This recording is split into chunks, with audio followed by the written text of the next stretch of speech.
जैन साथियों, दीपांजलि एकेडमी में आपका स्वागत है।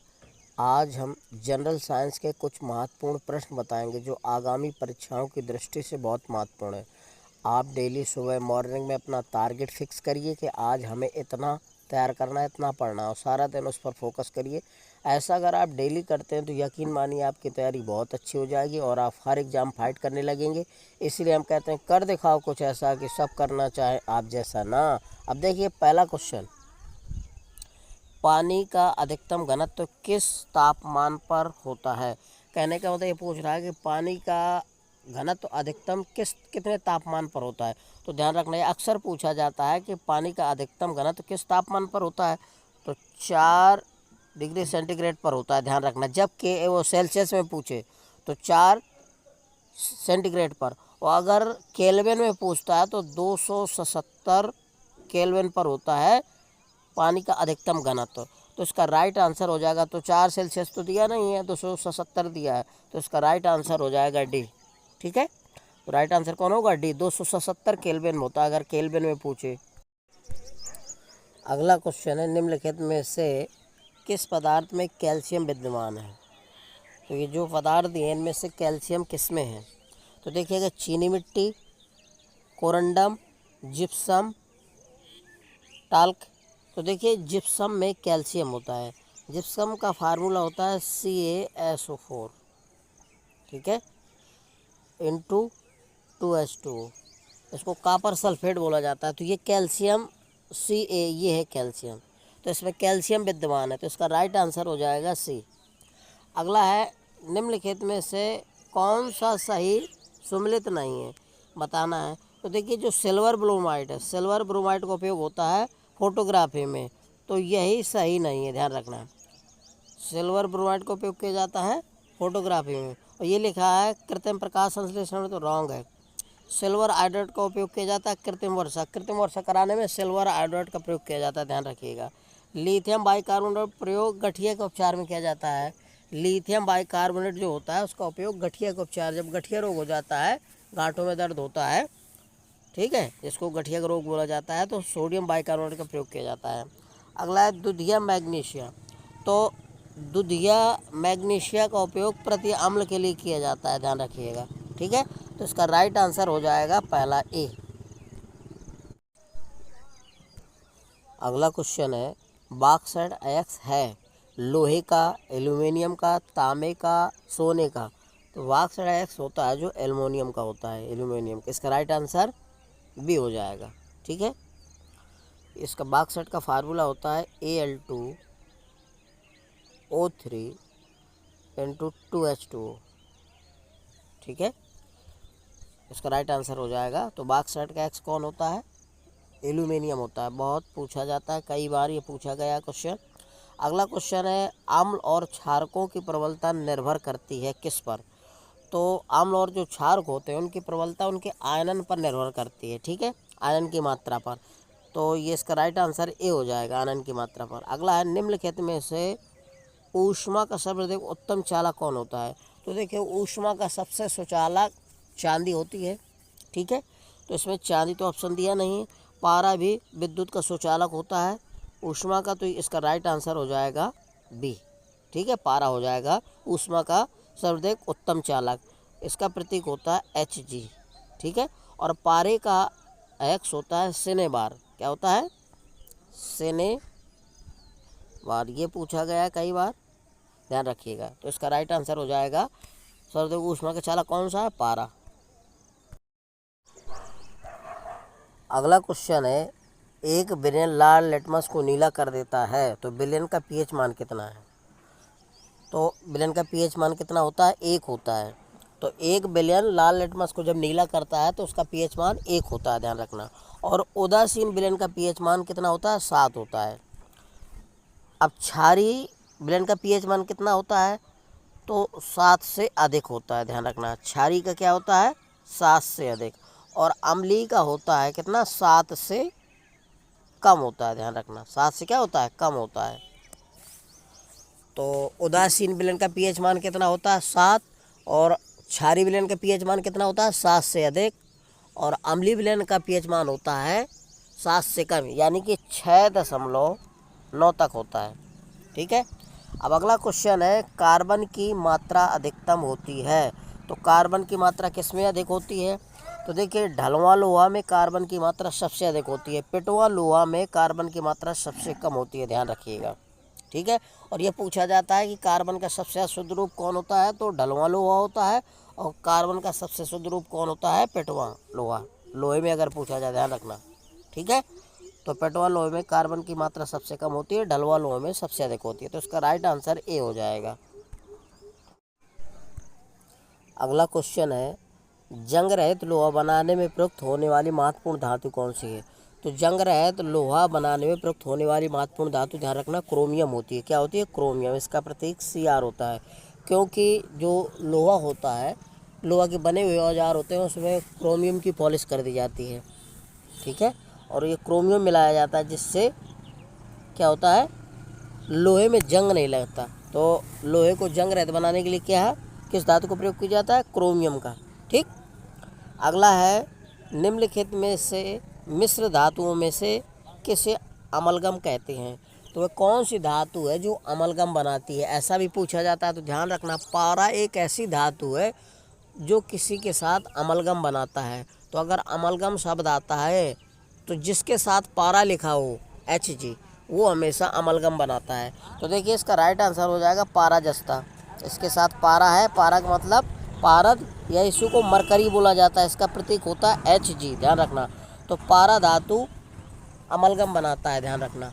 यह एक ऐसी पारा धातु है जो अमलगम बनाती है किसी अन्य धातु के साथ क्रिया करके। तो इसका राइट आंसर हो जाएगा सी।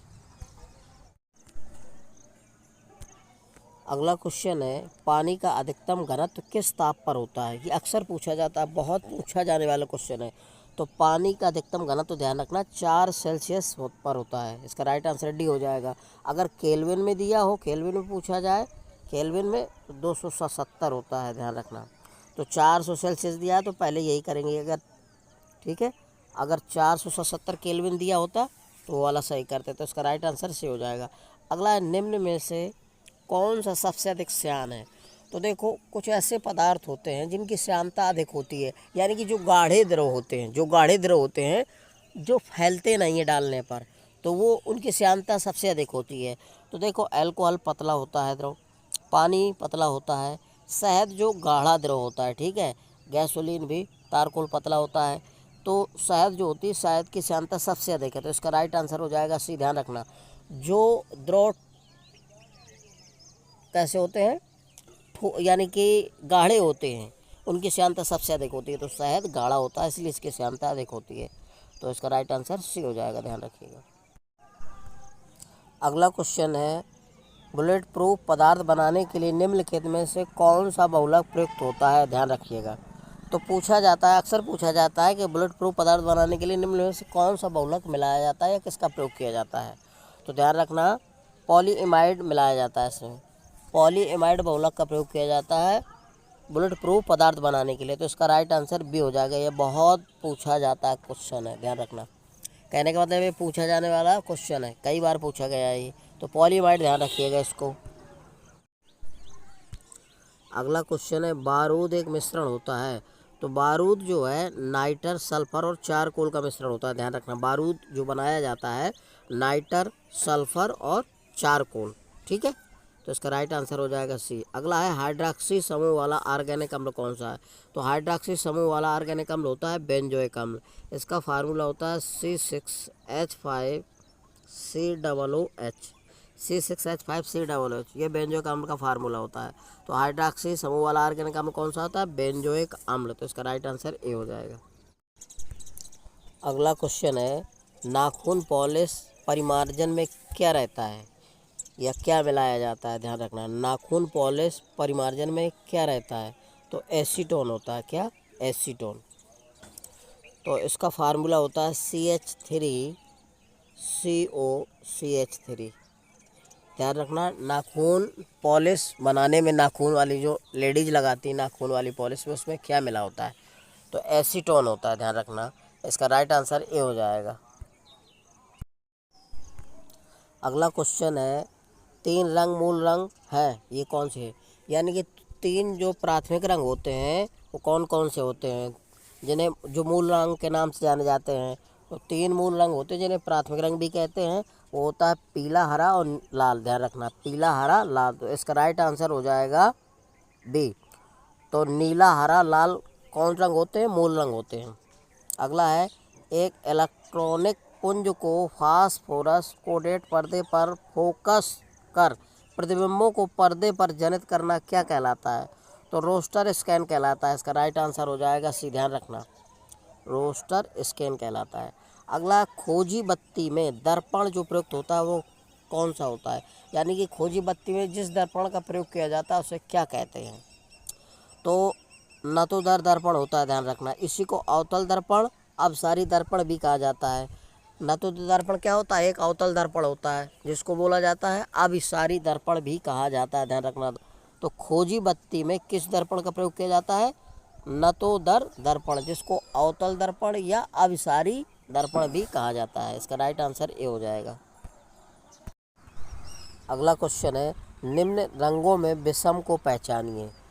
हरा है, भूरा है, लाल है, पीला है। तो देखिए, पीला रंग होता है, लाल भी रंग होता है और हरा भी रंग होता है, लेकिन भूरा कोई रंग नहीं होता। कह देते हैं भूरा, लेकिन वाइट सफ़ेद होता है, तो इसलिए यही भिन्न हो जाएगा। इसका राइट आंसर क्या हो जाएगा? बी।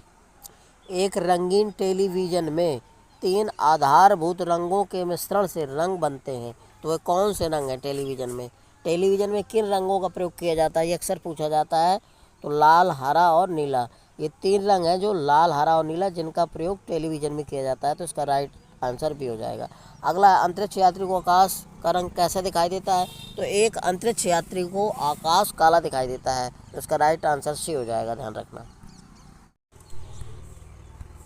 अगला क्वेश्चन है, जब प्रकाश एक माध्यम से दूसरे माध्यम में जाता है तो निम्न में से कौन सा एक अपरिवर्तित रहता है? तो ध्यान रखना, जब प्रकाश एक माध्यम से दूसरे माध्यम में जाता है तो उसकी आवृत्ति अपरिवर्तित रहती है। ध्यान रखना।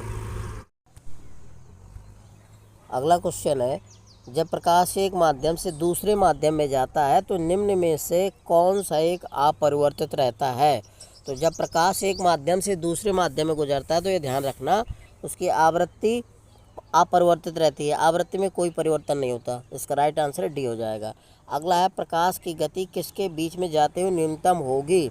तो देखिए, प्रकाश की गति किसके बीच में जाते हुए न्यूनतम होगी? तो निर्वात में तो सबसे अधिक होती है, जल में अधिक होती है, वायु में अधिक होती है, लेकिन कांच में सबसे कम होती है। तो इसका राइट आंसर ए हो जाएगा। अगला है, सूर्य के प्रकाश को धरती की सतह पर पहुंचने में कितना समय लगता है? तो सूर्य के प्रकाश को पहुंचने में पृथ्वी तक 8.5 मिनट का टाइम लगता है, 8 मिनट लगभग। तो इसमें 8.5 दिया, तो इसका राइट आंसर सी हो जाएगा, 8.5। सूर्य के प्रकाश को धरती में पहुंचने में कितना समय लगता है? 8.5 या 8 मिनट लगभग। तो राइट आंसर सी हो जाएगा। अगला क्वेश्चन है, निम्न में से कौन सा विटामिन ई का एक अच्छा स्रोत है? तो देखो, विटामिन ई का अच्छा स्रोत जो हरी सब्जियां होती हैं सब में विटामिन ई पाया जाता है, और जो अंकुरित दाने होते हैं, ठीक है, उनमें विटामिन ई का अच्छा स्रोत होता है। तो इसका राइट आंसर हो जाएगा ताज़ी सब्जियां। अगला है, विटामिन ई का महत्वपूर्ण स्रोत निम्न में से कौन है? तो हमने बताया जो अंकुरित दाने होते हैं उनमें विटामिन सी अच्छा स्रोत होता है। तो इसमें गेहूँ अंकुर का तेल सबसे अच्छा होता है। ध्यान रखना, विटामिन ई का सबसे अच्छा स्रोत कौन है? इसमें गेहूँ अंकुर का तेल होता है। ध्यान रखना। अगला है, विटामिन के विशिष्ट भूमिका किसके संश्लेषण में करता है? तो विटामिन के, ध्यान रखना, प्रोथोम्बिन, ठीक है, कि में भूमिका निभाता है। तो इसका राइट आंसर हो जाएगा डी। विटामिन के विशिष्ट भूमिका किसके संश्लेषण में अदा करता है? तो प्रोथोम्बिन। राइट आंसर डी हो जाएगा। और विटामिन के की कमी से रक्त का थक्का नहीं बनता। ध्यान रखना। तो विटामिन के रक्त का थक्का बनाने में सहायक होता है। अगला है, निम्नलिखित विटामिनों में से कौन सा एक रक्त के स्कंदन का कार्य करता है? तो विटामिन के रक्त का स्कंदन का कार्य करता भी हमने बताया है, ठीक है। तो विटामिन के जो है रक्त का थक्का बनाता है। तो विटामिन के की कमी से रक्त का थक्का नहीं बनता, स्राव होने लगता है। तो इसका राइट आंसर डी हो जाएगा, ठीक है। अगला क्वेश्चन है, एंजाइमों में निम्नलिखित में से क्या एक श्रृंखला में होते हैं? तो ध्यान रखना, एंजाइम जो होते हैं एक श्रृंखला के रूप में कार्य करते हैं, तो वो कौन होते हैं? एमिनो अम्ल होता है। ठीक है, इसका राइट आंसर हो जाएगा डी, एमिनो अम्ल। अगला है, मानव तंत्र में निम्नलिखित में से कौन सा एक पाचक एंजाइम नहीं है? इनमें से बताइए कौन सा पाचक एंजाइम नहीं है। तो देखिए, ट्रिप्सिन पाचक एंजाइम है, और टाइलिन पाचक एंजाइम है, और पेप्सिन एंजाइम है। टाइलिन जो लार में पाया जाता है, ये भोजन को पचाने में सहायता करता है। पेप्सिन भी भोजन को पचाने में सहायता करता है, और ट्रिप्सिन भी। लेकिन गैस्ट्रिन जो होता है ये पाचक एंजाइम नहीं होता, ध्यान रखना।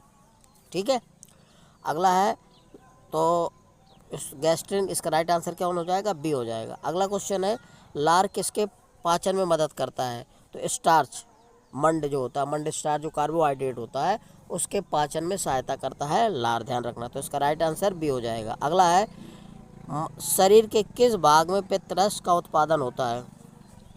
तो शरीर के किस भाग में पित्तरस का उत्पादन होता है? तो ये ध्यान रखना, यकृत में होता है, लीवर में होता है, जिगर जिसको बोला जाता है। तो इसका राइट आंसर डी हो जाएगा।